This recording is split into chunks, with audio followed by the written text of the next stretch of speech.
Pacha from me gifty. Gifty combat. Gifty combat. Pacha. Gifty free in by. Me free man cranso. Okay. Gifty combat. Every man cranso. And eba ye. Every gifty combat. Ewo Akoma some Jumadi so. Wakuma FM. Gifty. Yet you. Mama Pacha Obina Ebu me kwasia and I'm done about her say. Obini why kwasia no. Awel Mohammed. Enunti bomodia na cheche ni nyina mu akire enya ba kokora wo me pacho yo yankwa me pacho me tu kwan ko Saudi Arabia na me tuto nyoma se me de baga na aba beto nti eya me sister introduce agent bi ma me se oye good nti no me ma ono ne be fa me nyoma no ye frɛ no Mohammed Awel dodo na nso nim no ye frɛ ne say no shaking or your friends say no shaking. Na nemra no. If I chana hotel no. Hey, no dear. No shaking. Now there one thing I would tell you now. I mean, me buy hen and be who say a friend no shaking. Boy, yeah, boy. Jessa. Ni didn't know when I'm say. Young crazy. Nti or charge me 2,300 reals. Nti me say okay, mate me money be. Na me saka nyoma na me den kan na ye den aso no so nti me ma ne mu half nti me wona send me message say ono wedding kan wo Ghana na me so okay nti ne se me hia na just me friend no WhatsApp nti me wona san friend me say nyoma na kodu nti wo small bia ma na beje balance no no mama me mu abefa nyoma no na me friend me ma me ampa o say o ma friend no say me nyoma aba abedu.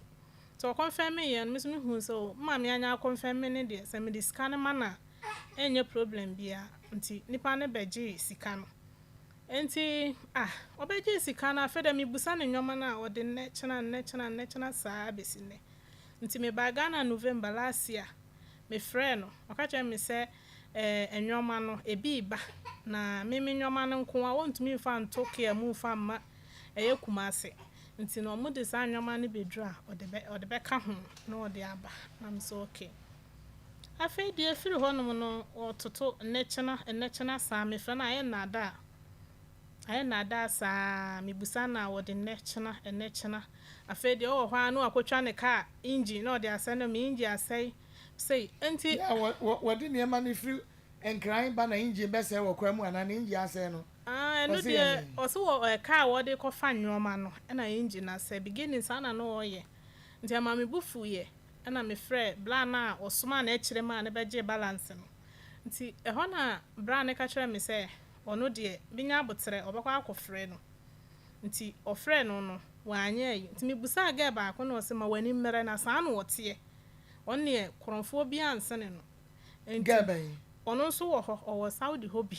No cry wo de adino nti wo ka san me start say me ye no ho investigation as a meeting say na so mo de ogige o nyoma ni nyina no obi ansa anka ne nyoma ono akasa wonye agent but any bre I say ne bra no ne ye adwuma nti bra ne ye agent no ba try na wono de I say okuta pick up bi nti se ne bra no obi friend say wo nyoma na ono na kofa nti ono ne be ye se obehu se ne bra no eye adwuma no nim se sika wom nti ono no kofa ebe fa nwoma na odi ono so de Akoma obi nti se nipa ne charge bia 500 na ono so abeka cho se bia 700 na ono so anya ono so ne de afrim nti na se adwuma ono so oye den oye wo ho no